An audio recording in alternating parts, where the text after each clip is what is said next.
मैं doctor DS Saini. आज हम बात करते हैं स्नोरिंग यानी खर्राटे क्यों आते हैं, इसके लक्षण व इसके उपाय क्या है। इससे पहले आप मेरे YouTube चैनल को लाइक शेयर व सब्सक्राइब जरूर कर लें ताकि आपको मेरी आने वाली वीडियोस मिल सके। ज़्यादातर बच्चों व वयस्कों में सोते समय खर्राटे लेने की आदत होती है। तेज खर्राटे कभी कभी किसी गंभीर समस्या का संकेत भी देते हैं। खर्राटे लेने के दौरान एक कर्कश आवाज़ निकलती है। ऐसा तब होता है जब सांस लेने के दौरान हवा का बहाव गले में स्थित टिश्यू में कंपन यानी कि वाइब्रेशन पैदा करता है। जब आप गहरी नींद में सोते हैं, इस दौरान गले के टिश्यू इतने ढीले हो जाते हैं कि वो आंशिक रूप से वायु मार्ग को ब्लॉक करने लगते हैं और इसकी वजह से कंपन होने लगता है। वायु मार्ग जितना संकुचित होगा, हवा का प्रवाह उतना तेज होता जाता है। यह ऊतक कंपन को बढ़ाता है जिससे खर्राटे की आवाज़ जोर जोर से आने लगती है। इसके वैसे तो कई कारण हैं, जो मैं आपको कुछ मुख्य कारण है वो बताऊंगा।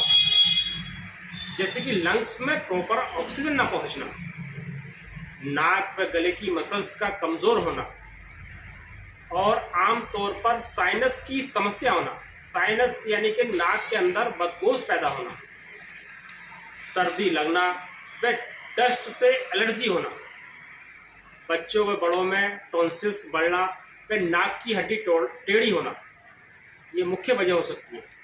मोटी जीभ होना और कुछ व्यक्तियों में स्मोकिंग व ज़्यादा मात्रा में अल्कोहल लेना इसकी मुख्य वजह हो सकती है। इससे हम बचाव कैसे कर सकते हैं, जैसे कि रात को सोते समय पोजीशन चेंज करें, तकिया ज़रूरत के हिसाब से लगाएं, नेज़ल स्ट्रिप व स्टीम लें, नियमित योगा व एक्सरसाइज करें और कुछ घरेलू उपचार हैं जो आप घर पर भी कर सकते हैं, देसी नुस्खे हैं।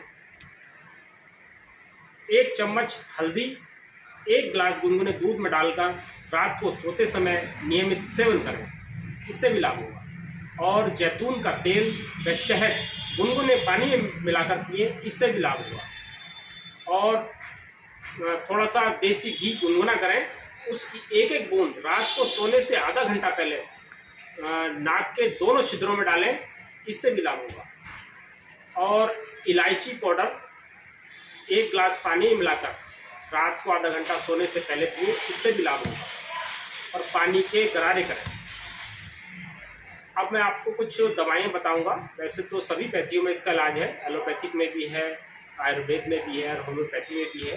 तो मैं कुछ होम्योपैथिक मेडिसिन बताऊंगा जिससे लाभ होगा।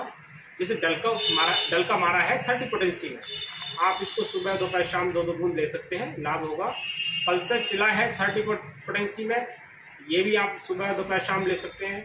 और आर्सेनिक अल्वम है 30 पोटेंसी में, और सल्फर है 20 पोटेंसी में, ये भी आप जो है वीकली ले सकते हैं। वैसे तो यह दवाइयाँ किसी परामर्श होम्योपैथिक चिकित्सक की देखरेख में ली जाए तो ज़्यादा अच्छा है। और ऐसे ही लगातार मेरी वीडियोस देखते रहिएगा। नमस्कार दोस्तों।